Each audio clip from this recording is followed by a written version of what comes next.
do it this way. Yeah, it's a little better. How's everybody doing today? Hope you're doing great, fantastic, amazing. Bishop Holden, what's up, Paquan? Hello. Hey, man, I would really love you. If it's not too much, I love your names. ATL, how y'all doing? Jeanette, how are you? Where you from? Arkansas. Hey, Martha, Denmark.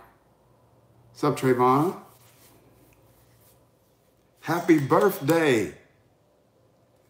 Tiffany in Fort Worth, I hear they shutting y'all down too, just like they're shutting us down everywhere.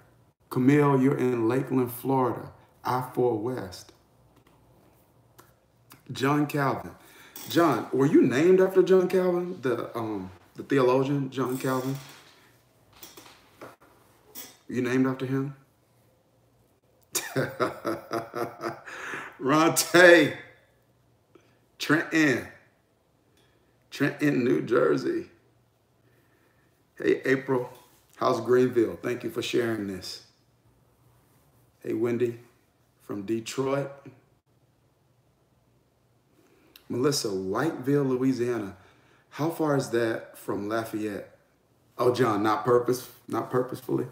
Well, maybe not from your parents. Maybe, maybe it was God.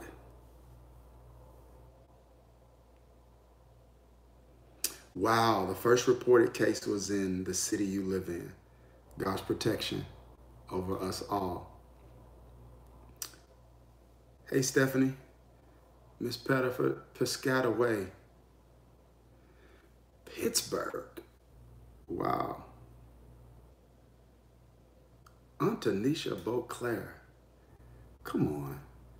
That's the sister of my best friend growing up in Kilmichael, Mississippi. Ernest Curtis, a little bit. That was my best friend. Hey guys, let's take about 30 more seconds. I'm gonna get started.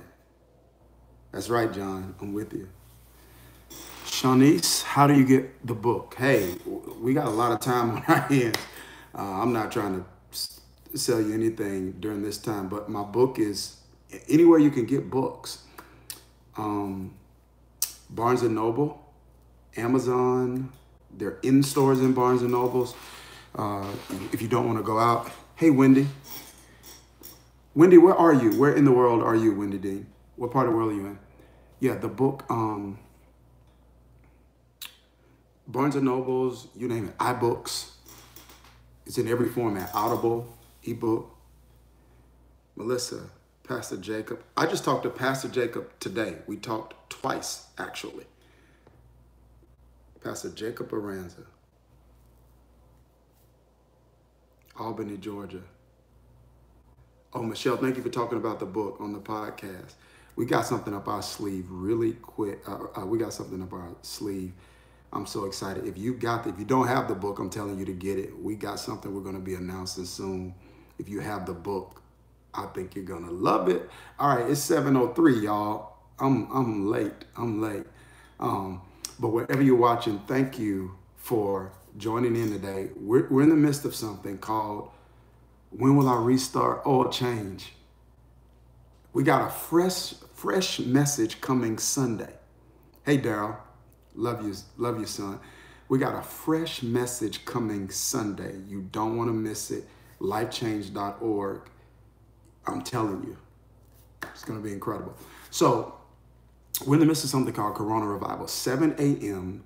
every morning, we're praying together on a prayer call. She got a book now, I don't have any friends.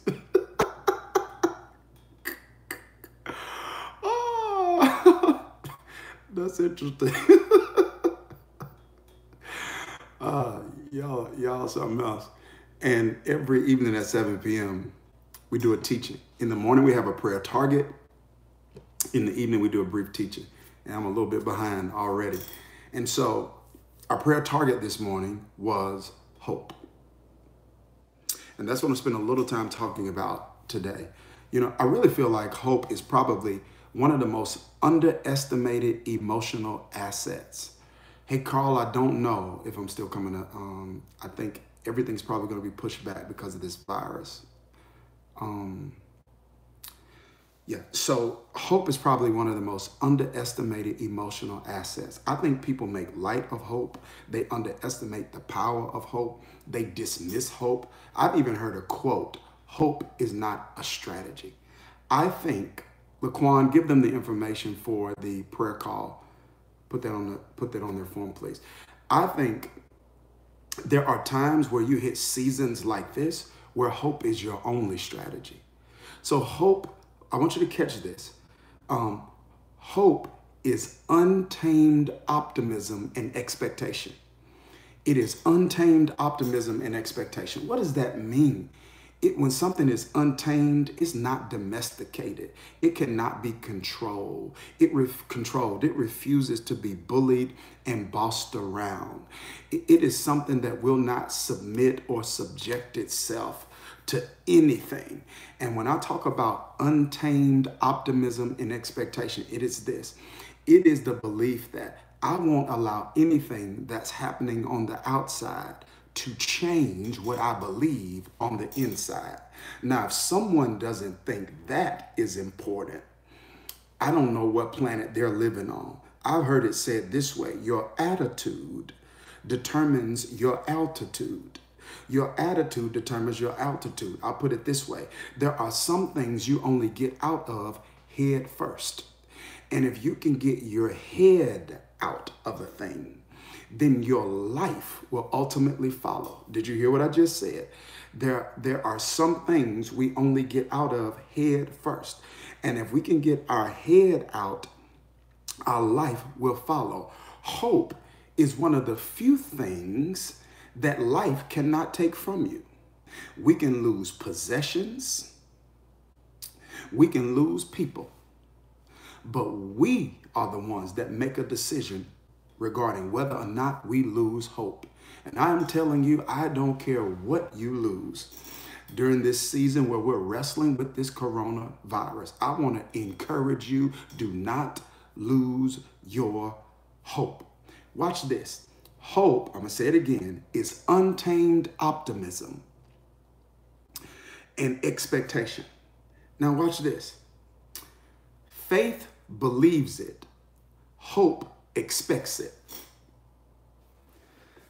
Put that prayer call info up for me, please, somebody. Faith believes it. Hope expects it. One more time. Faith believes it. Hope expects it. All right, so let's put it this way. The scripture says, no weapon formed against us shall prosper. That's what we believe. All right, no weapon. It doesn't matter what it is. It didn't say, thank you for sharing this, Marcus. It didn't say the weapon wouldn't form. It didn't say the weapon wouldn't attack. It said it wouldn't. Watch this. It didn't say the weapon wouldn't hurt. Come on, let's be honest. As we're dealing with this coronavirus and all types of varying issues, sometimes they hurt. Yeah, but here it is. The Bible didn't say it wouldn't hurt. It said it wouldn't prosper. That in the end, you win. So it's one thing to believe that, right? It's one thing to believe that. Watch this. One thing to believe that. It's another thing to expect it. So when you believe that you're more than a conqueror, that's one thing. But when you hope, you expect to conquer. It's one thing to believe weeping may endure for a night, but joy comes in the morning. But when you got hope, you expect it. You waking up every morning saying, is this the day? Is this the day? Is this the day? Because faith believes it, hope expects it. Untamed optimism. Here, I want to give you 3 keys here to consider with your hope. Number one, fix your hope. See, some of us, we need to be honest. We've gone through, our hope has been injured. There's a message I taught. It's on YouTube. It's called Sick Faith. And I talk about how our faith can be sick, how we can deal with so much disappointment and discouragement that it impacts our ability to believe. Sometimes your hope sometimes it's not missing, but it's broken and it needs to be fixed. What has broke your hope? Come on. What has broke your hope? What is broke? Don't let the virus break your hope. No, fix your hope. Listen to me. If it isn't fixed, God isn't finished. If it isn't fixed, God isn't finished. So just because it hasn't happened yet doesn't mean it isn't going to happen. It's not, until it gets fixed, God's not finished. What has broke your hope? I think we talk about heartbreak, but we all have experienced hope break. But this is the season to fix your hope. Why do y'all have me about to preach every time I do one of these? Fix your hope. How do you fix your hope? You fix your hope by focusing on not what broke it, but the one who can fix it. Because the one that broke it can't fix it. I can't hope in people. I can't hope in an economy. I can't hope in a government. My hope has to be in God. Lisa, we're praying for your son in Italy in Jesus' name. Fix your hope, because whatever you lost can't get you hope. But if you hold on to your hope, you can get back whatever you lost. Did you hear what I just said? Whatever you lost can't get you hope. But if you hold on to your hope will get back whatever you lost. Fix your hope. Number 2, feed your hope. Feed your hope. Watch this. Somebody type this for me. It's my season to be selective. Come on. It's my season to be selective. Yeah. In this season where we're dealing with such inundation of negative news, in a season like this, it is important to be selective about how much of what you listen to, who you listen to, what calls to take, when to take them. Somebody put this in, write this down too. Put this in the comments for me. It's red button season. Who knows what that means? It's red button season. Yeah, red button is the button you press when you're declining a call. Yeah, yeah, that's the button you press when you are declining a call. You got to know what calls to decline in this season. That should be a hashtag. It's red button season. If you're not speaking faith, red button. If you're not encouraging me, red button. If you're not investing in me, red button. If you're not pushing me to the next level, red button. If you're not challenging me to be my best self, red button. If I feel worse when I'm talking to you than I did before I talked to you, it's red button. It's my season to be selective because I got to feed my hope, because hope is all I have. All right, last but not least, right, I'm getting enough. Last but not least, fix your hope, feed your hope, and number 3, fight for your hope. See, sometimes we fight for the wrong things. Sometimes we hold on to things that we need to let go of, and sometimes we let go of things we need to hold on to. But in a season like this, I want you to know our hope is going to be tested. And it's going to be tested not just with the enormity of the obstacle, but it's going to be tested with the length of the wait. That God tests our faith with time. And because hope is faith's cousin, God tests our faith with time. This is more than 7 minutes, isn't it? This has been like 15 minutes. O-M to the G. But you got to fight for your hope.